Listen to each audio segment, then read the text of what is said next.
Alright, in our first section we just looked at covalent compounds in general, looking at what they're composed of, two nonmetals, and the properties that they have.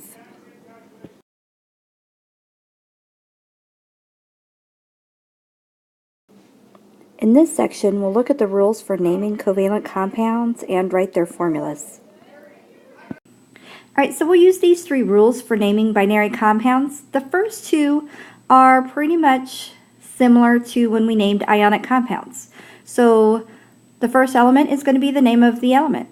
Now the first element will be the one that has the lower group number. Since we're naming binary compounds, and binary there means that there are two nonmetals, we're going to choose the nonmetal that has the lower group number to name first.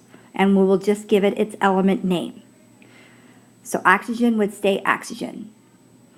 The second element is going to be named as if it were an anion. So we'll change the ending of the name to IDE. So oxygen becomes oxide if it was the second element of that compound. Now, the third rule is where we're going to add Greek prefixes to our name. So Greek prefixes will be used to indicate the number of atoms that each element has in that compound. And remember, the number of atoms present in the compound is indicated by a subscript that follows the chemical symbol.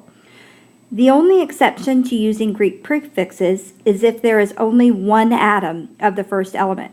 So mono will not be used if there's only one for the first element. Now, if there's one for the second element, we will use mono in that case. So let's practice that. Oh, before we practice, I guess we should identify those Greek prefixes. So the Greek prefixes used in naming covalent compounds, if there's only one atom present, we would use mono. If there's two, we'd use di. 3 means tri. 4 is tetra. 5 is penta. 6 is hexa. 7 is hepta. 8 octa. 9 nona. And 10 deca. So you'll notice that they all end in O's, A's, and I's. Now here's another note. When we use Greek prefixes and it places two vowels adjacent to one another, the A or the O at the end of the prefix is usually dropped. We're never going to drop the I for di or tri.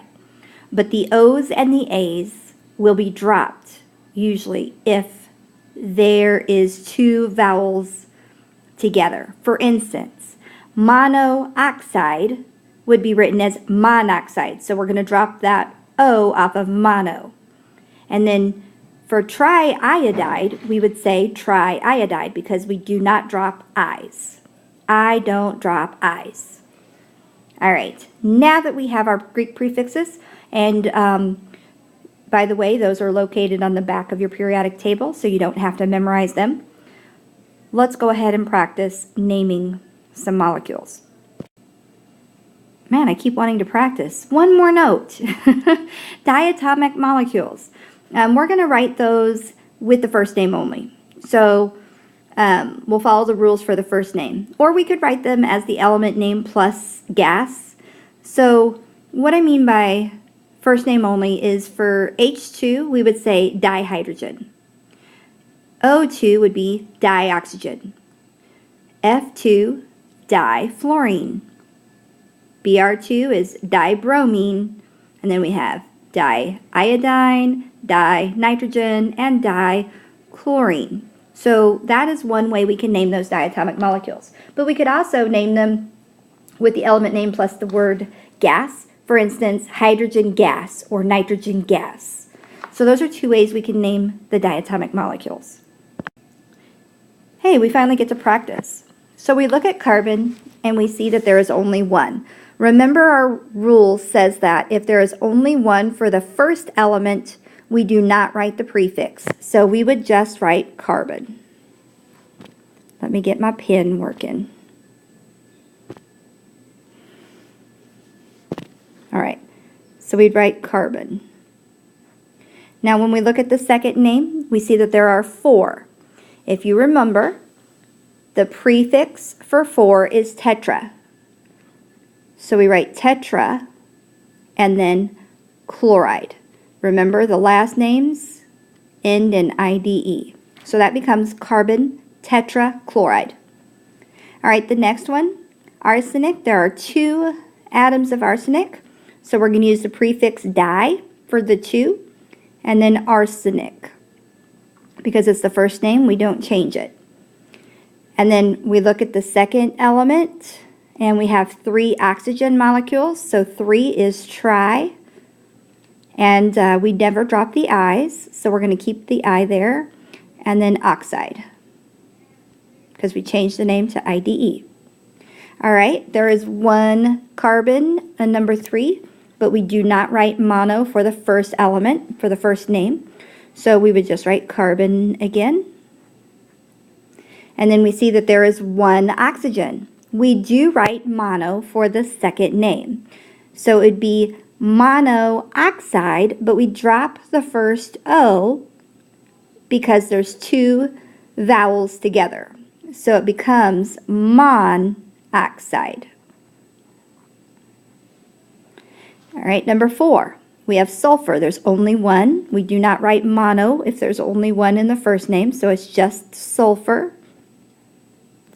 We look at our second element, and there are 2 oxygens. So we're going to use the prefix di, which means 2, and then we change the last name to oxide, ending in IDE. 5, nitrogen, only 1, so we do not use mono. Nitrogen, just the name of the element. And then there are 3 fluorines. So the prefix for 3 is tri, and we change the last ending of fluorine to fluoride. All right, 6. We have phosphorus. There's only 1, so we do not write mono, phosphorus. And then we have 3 chlorines, trichloride. Again, I'm getting all these prefixes on the back of my periodic table. They're all listed there.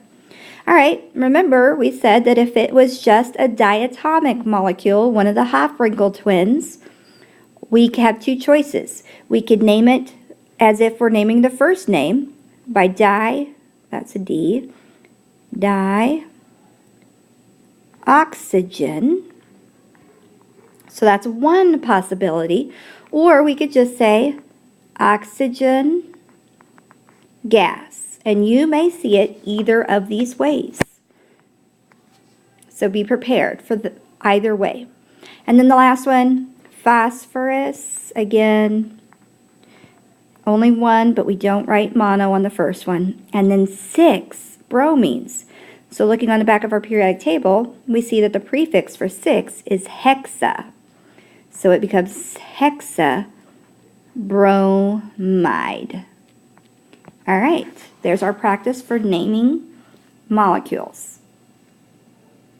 If you have any questions, make sure you ask. The rules for writing molecular formulas for covalent compounds are much different, in fact, much easier than they are for ionic compounds. For covalent, we will never use valence electrons to determine the formula. So we're not going to crisscross or swoosh and reduce. We do not care about charges because they're not going to be charged. We're sharing electrons in covalent bonds. So you cannot reduce the formula. You gotta leave it alone. Whatever you end up with is the final product. All you have to do is write the symbols for the elements listed in the name. So in the same order. And don't forget, add a subscript based on the prefix that is given. And if there is no prefix, it's a 1, and we do not write 1s. So we will keep that rule from ionic compounds. We will not write 1s. Remember, subscripts indicate the number of atoms for the element before it. So we will always write the subscripts after the element. So some practice for writing formulas. We see disulfur. Well, di, looking at the back of our periodic table, means 2. So we know we have 2 sulfur atoms. So we would write S2. And then we have trioxide. That means we have 3 oxygens. So we'd say O3. It's that easy. Dinitrogen, 2 nitrogens. N2. Monoxide, remember, mono means 1, and we do not write ones. So we just write the O for oxygen. Phosphorus is just 1. And then pentachloride. Pentachloride means, penta means 5. So we have 5 chloride. So we'd write Cl5. Chlorine gas. Remember, chlorine gas indicates that it is a diatomic molecule. So we know how many there are. There has to be 2. Cl2, because it's diatomic. It's a twin. Octasilicon. Octa means 8. So I have 8 silicon atoms.